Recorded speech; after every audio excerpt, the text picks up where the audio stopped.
Here's one for you. Is AI going to wipe out my job or your job? Great question. Let's break it down a little bit.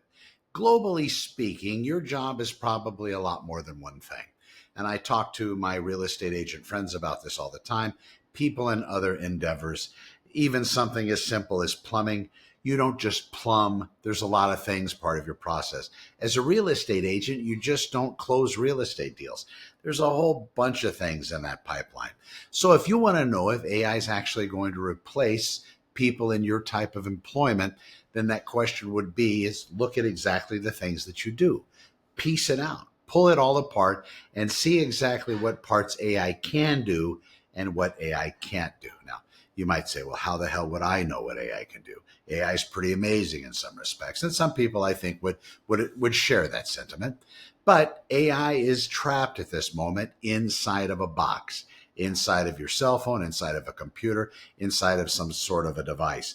In the future, AI is going to be released into the world via robots, and it's probably going to be strapped onto those quite readily. When that happens, you're still dealing with a metal or plastic or whatever it's made of, something very much different than a human being. To be able to get sympathy and empathy from such an entity, maybe.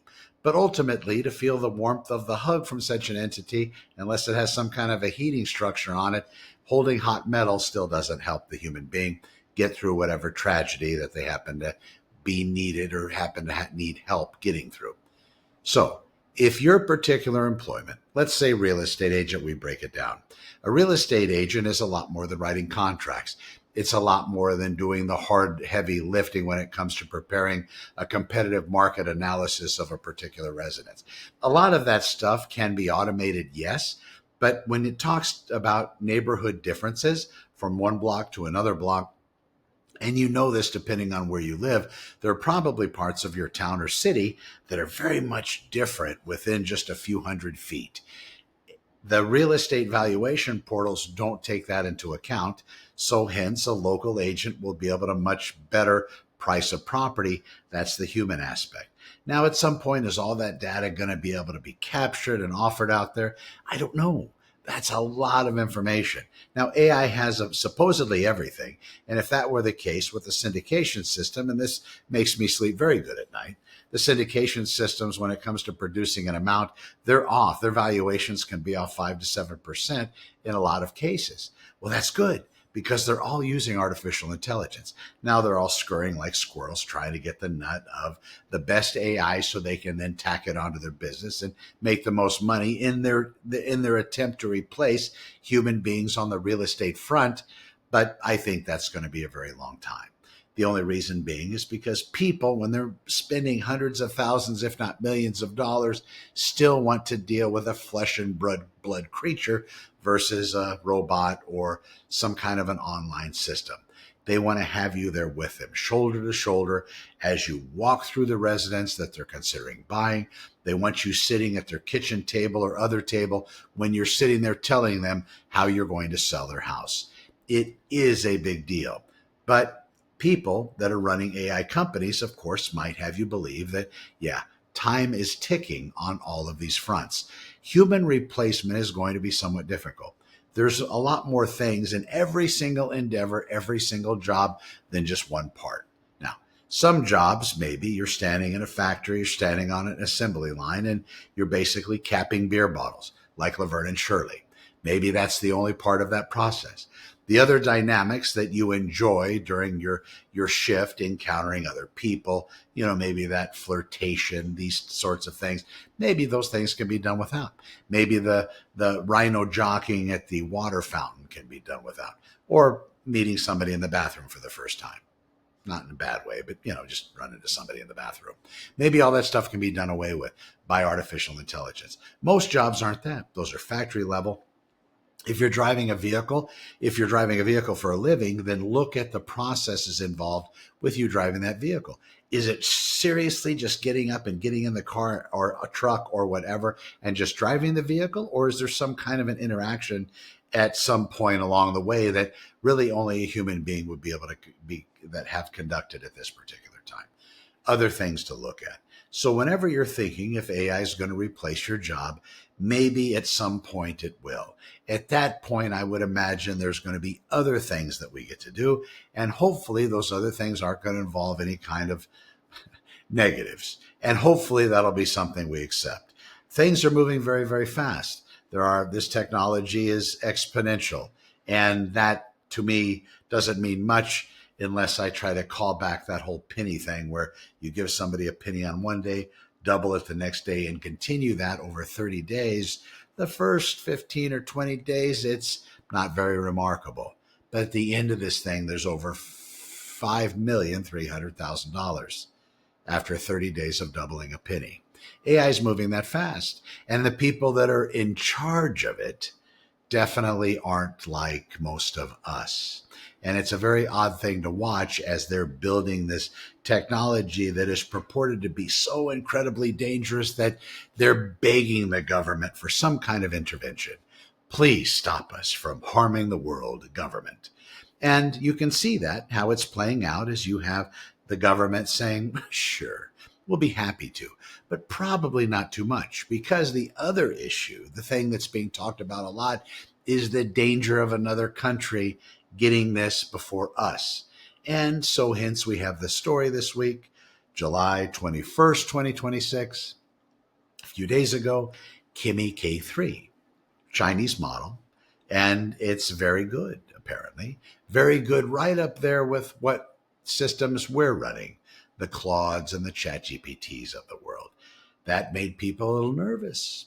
And what even makes them a little bit more nervous is the technology being used to build this. The chips that they're relying on are definitely substandard in comparison to the chips that we're running here, because the United States government has banned those chips from being used in China. So China, well, they did what I think a lot of smart people would do. They did a workaround. So they headed us off at the pass and they built something really, really good.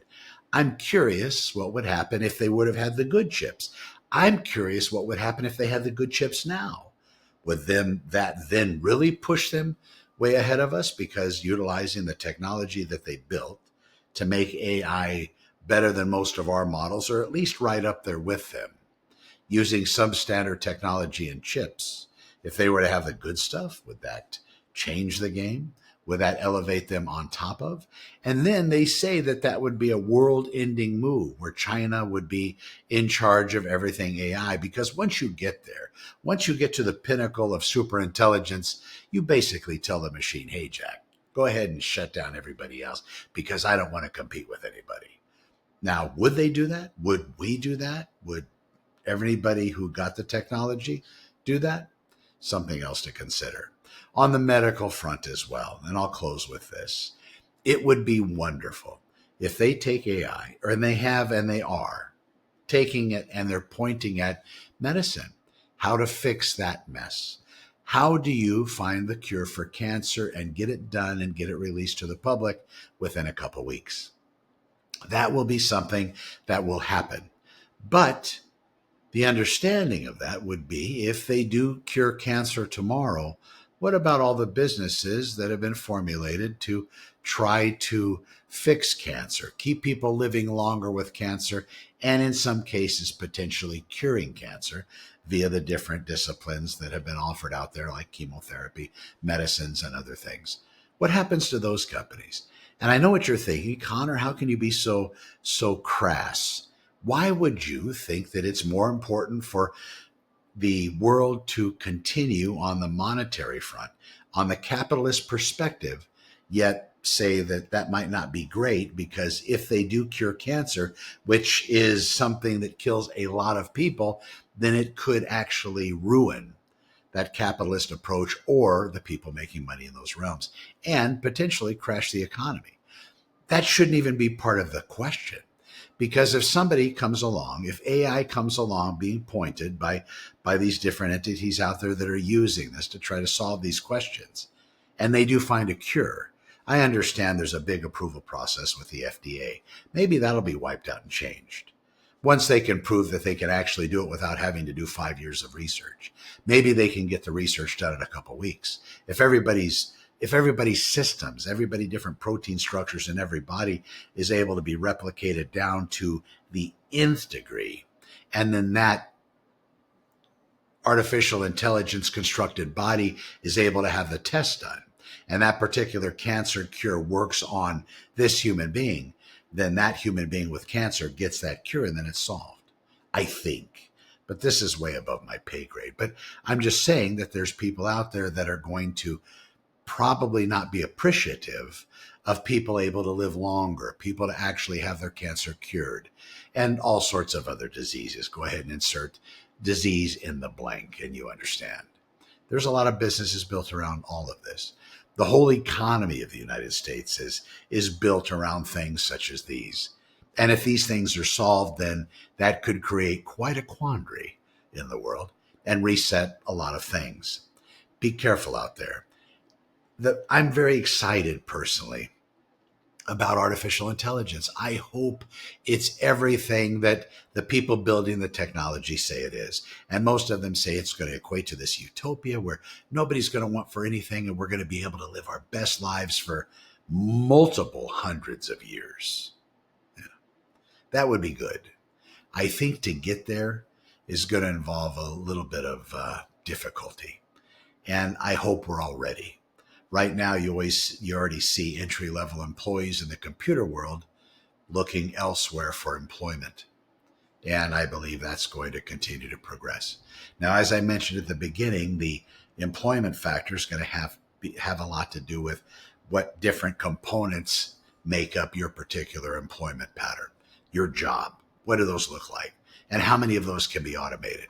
And then the question could come in, are you willing to train your AI replacement? Of course, it's not going to be called that. They're going to incorporate AI at your job level and want you to work with AI in the performance of your duties. And some people I've already heard are already kind of thwarting the machine, messing it up on purpose. And then the people that are talking about this on the different podcasts and different video shows out there, because they're very big investors into these companies, and they have been doing this for multiple decades, which a lot of us, we're just trying to make a living. But they say that this technology is the best thing that's ever going to happen to mankind.